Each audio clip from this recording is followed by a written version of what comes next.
Kwenzeke ke uNokhaphetshu uba makahlale kube mandi, futhi andifuni uphosisa uNokhaphetshu ngokutsho kwakhe.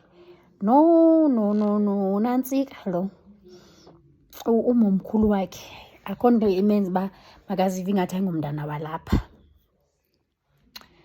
Hayi bo, kwenzeke ke ngoku uNokhaphetshu funeka enyukile ezeGoli. Uzama uxhumana notatakhe, utatakhe is nowhere to be found efowunini. Zivula izikolo, uNokhaphetshu akanamali yohamba eRhawutini. uNokhaphetshu ahamba ayotsho kumakhulu uba makhulu, utata bethathu, makhulu andazi kwaloo nto mna mntanam. Andazi kwamali mna ebendiyinikwe nguyihlo uba mandihambe ndiye kwagqirha. Andiyazi yonke loo nto mntanam, and noba bendisendisithi ke ngoku ndizawukwazi ukukunceda, andinayo kwasenti ke mntanam. Siqengqeleka iveki, uNokhaphetshu akanacebo, akakwazi noya esikolweni. Kwenzeke ke ngenye imini uNokhaphetshu uyeva ke ngabanye bayancokola uba nangu utisha omkhulu uhlala phaa. Akahlali kude nakulo Nokhaphetshu. uNokhaphetshu imphatha kakubi le nto uba uhlala ngaphandle acakamela ilanga, abanye abantwana behamba besiya esikolweni. Wavuka ngenye imini uNokhaphetshu phaa koo-6 ekuseni wayonkqonkqoza katitshala omkhulu. Wafika wabulisa utitshala omkhulu, ugqiba kwakhe wafika ke uNokhaphetshu wathetha isilungu phaa wakwetiza. Wazitsho uba ungubani, waphi, watsho uba uzongena ugrade bani, wayitsho ingxaki yakhe wayibika yonke. Hayi, wathi utitshala omkhulu, ndizawuqiniseka kanjani ke ngoku umntu uba uzokwenza loo grade? Wathi nditheste uba uyabona uba andikhwalifai for loo klasi leyo, ungase ke nondehlisele. Athi ke ngoku utitshala omkhulu, ndicela ukubona esikolweni ngo-8, abuze uba umzali uthi, ndithi umzali akatsho nto yile nto ndilapha, into endifunayo nje ukuba mandibuyele esikolweni. Abuze ke ngoku utitshala uba izinto zakho ke ndizazifumana kanjani. Hayi, ndizawuzama ufowunela umama enzela azokwazi undifeksela izinto zam. Hayi ke nyhani, afike endlini ke ngoku uNokhaphetshu, afike ahlambe aye kumomkhulu wakhe. Afike athi, momkhulu, ndivele ufuna isikolo, kuvunyiwe uba mandiye esikolweni, ndicela iyunifomu. Athi, yho ke tana, yazi ikhona ityhuniki kadade wenu apha seyincinci kuye. Hayi nyhani, xa ifika iyamlingana yena uNokhaphetshu, anxibe yona. uNokhaphetshu ke akanazihlangu, unephacaphaca. Abolekwe iteki ngubhuti wakhe lo aze emva kwakhe, ezazibhalwe iBison. Andani noba niyayazi ileyibhuli yeBison. Yho, hayi ke nyhani, afake ikawusi emhlophe uNokhaphetshu aye esikolweni.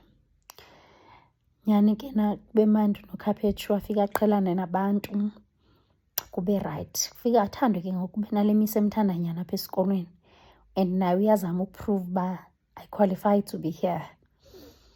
Nyhani ke ngoku umama kaNokhaphetshu ke umqumbele uNokhaphetshu, naye ixesha azicelayo uyathukisa umama wakhe, uyazithumela. Kanti utata kaNokhaphetshu uthe umntana uthi umhluphe ngantoni na, ngoba uzihlalele kwabo uzipholele. Yayiva? Hayi nyhani, uNokhaphetshu ke ngoku aqhubeke esikolweni, kube mandi. uNokhaphetshu umntana okrelekrele. Uthe eselapho within 5 months apromothwe asiwe kwagrade 8. Esisikolo ngeli xesha siphelela kugrade 9, so sino-grade R to grade 9. Heyi, kwenzeke ke ngoku uNokhaphetshu kubekho le ntombazana apha esikolweni eyitshizikele ekuthiwa nguNotapile. Heyi, uNotapile eklasini nguNokhaphetshu, uNotapile noNotumato baphikisana ngee-positions, ziyakhala. uNotapile eze kuNokhaphetshu athi kuye, ke tana, ndikuthandile, yazi mntanam, sabawela ukuba mandibe ngumatha wakho. uNokhaphetshu akazazi ke izinto ube ngumatha wam kanjani. Xa ndizoba ngumatha wakho nizobalisana nam, mna ndiza kwenzela yonke into, ndim endizokuthengela ilantshi, ndim endiza kuhoya into endikwaziyo ukuzenza. uNokhaphetshu afika incokolo le nto ke ngoku, incokola kumomkhulu wakhe. Yazi kukho uNotapile phayana esikolweni, uthi uyandithanda, ufuna ndibelisana lakhe. Athi, yho mntanam, ndincede. unenyoka lowo. Ndiyayazi loo nto abantu abafuna ukunenza amathana wabo gqiba babe ngoomatha benu. Baneenyoka mntanam, uza kulala nenyoka akushiyele inyoka. Inyoka caba inyoka yakhe ke ngoku ifuna uzala mntanam, and njengoba ifuna uzala ufuna izalele apha kuwe, and nawe isofuna uzala kuzofuneka nawe uyoba ngumatha komnye umntu. Ndithi hayibo, uthetha ngantoni ngoku umatha? Umamkhulu wam athi ungavumi mntanam, ndiyabazi abantu. Ngapha akabhulishwa uNokhaphetshu esikolweni ngamanye amawele. Bambiza ngeQhwetse engekaqhawulwa Msila. Ngelo xesha bambhulisha nje, uyathandwa ke ngoku le titshala ide imthengele izihlangu zesikolo, le mem umthengele izihlangu zesikolo nejezi yesikolo. Hayi, uNokhaphetshu yamdina le nto ngoba kaloku ngokufuneka emane esiba nemali kwabo, ngoba uba akayiphethanga imali uyabethwa ngala mawele. Hayi, wakhumbula ke ngoku uNokhaphetshu uba ndingathi mna ndibuya elokishini, mna ndibuya eRhawutini, mna ndizawume ndizogwadiswa ngabantu bendibiza ngeQhwetse engekaqhawulwa Msila. Utata ke wayenemela ke wayesika inyama ngayo. Warhola intonga kabhuti wakhe wayoyifihla phaa emva kwesikolo. Ndiyakuxelela sathi siphuma isikolo bezokhongozela kaloku, ngoba bayeza bazokhongozela imihla yonke. Waqonda uba yabona namhlanje ndakwenza i-example. Wayikhupha laa mela uNokhaphetshu, wacinga iyizo entloko.